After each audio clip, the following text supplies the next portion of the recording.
John 21. Afterward, Jesus appeared again to his disciples by the Sea of Galilee. It happened this way. Simon Peter, Thomas, also known as Didymus, Nathanael from Cana in Galilee, the sons of Zebedee, and two other disciples were together. "I'm going out to fish," Simon Peter told them. And they said, "We'll go with you." So they went out and got into the boat. But that night they caught nothing. Early in the morning Jesus stood on the shore, but the disciples did not realize that it was Jesus. He called out to them, "Friends, haven't you any fish?" "No," they answered. He said, "Throw your net on the right side of the boat, and you will find some." When they did, they were unable to haul the net in because of the large number of fish. The disciple whom Jesus loved said to Peter, "It is the Lord."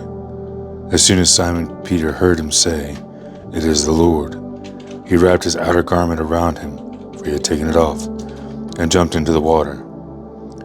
The other disciples followed in the boat, towing the net full of fish, for they were not far from the shore, about 100 yards. When they landed, they saw a fire of burning coals.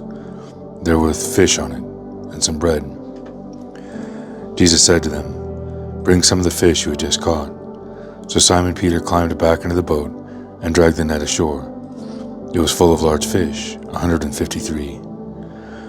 But even with so many, the net was not torn. Jesus said to them, "Come and have breakfast." None of the disciples dared ask him, "Who are you?" They knew it was the Lord. Jesus came, took the bread, and gave it to them. They did the same with the fish. This is now the third time Jesus appeared to his disciples after he was raised from the dead. When they had finished eating, Jesus said to Simon Peter, "Simon, son of John, do you love me more than these?" "Yes, Lord," he said, "you know that I love you." Jesus said, "Feed my lambs." Again Jesus said, "Simon, son of John, do you love me?" He answered, "Yes, Lord, you know that I love you." Jesus said, "Take care of my sheep."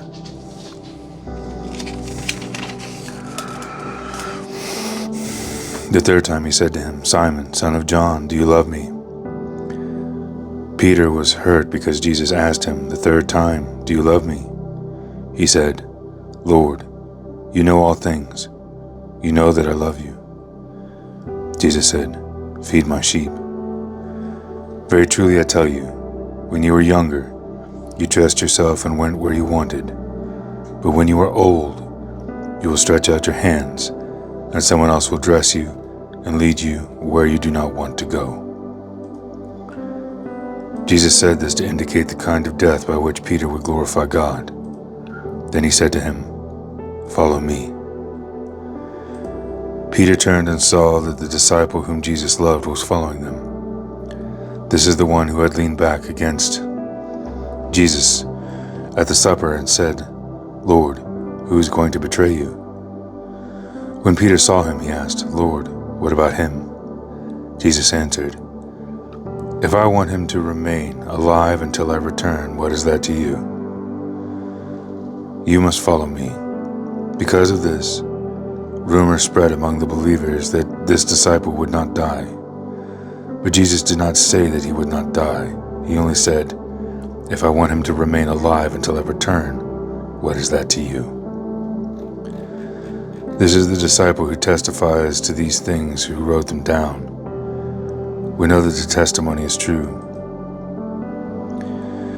Jesus did many other things as well. If every one of them were written down, I suppose that even the whole world would not have room for the books that would be written.